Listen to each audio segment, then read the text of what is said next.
Ayon sa data na inilabas ng Nielsen Philippines National Urban Television Audience Measurement People Ratings, lumalabas na nakakuha ng average ratings na 10.2% ang linlang mula sa pag-ere nito noong April 1 hanggang sa pagwawakas nito noong June 14. Habang nasa 8.4% naman ang ratings ng My Guardian Alien ni Marian Rivera mula noong April 1 hanggang nitong June 14. Pumalo rin sa 12% ang ratings ng linlang noong umirang finale episode nito noong June 13 at 14, 2024. Dahil dito, marami sa mga fans ni Kim Chiu ang nagsasabing nararapat ng tawagin ang aktres bilang bagong primetime queen.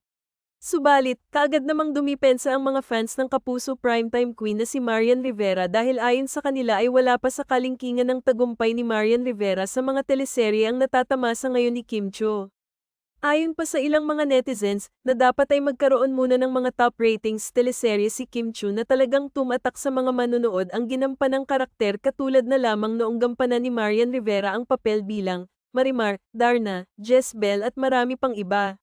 May mga nagsasabi rin naman na dapat ay itigil na ng maraming mga netizens ang pagkukumpara sa dalawang aktres dahil pareho naman silang magagaling at ibinubuhos ang lahat para sa entertainment ng mga manonood.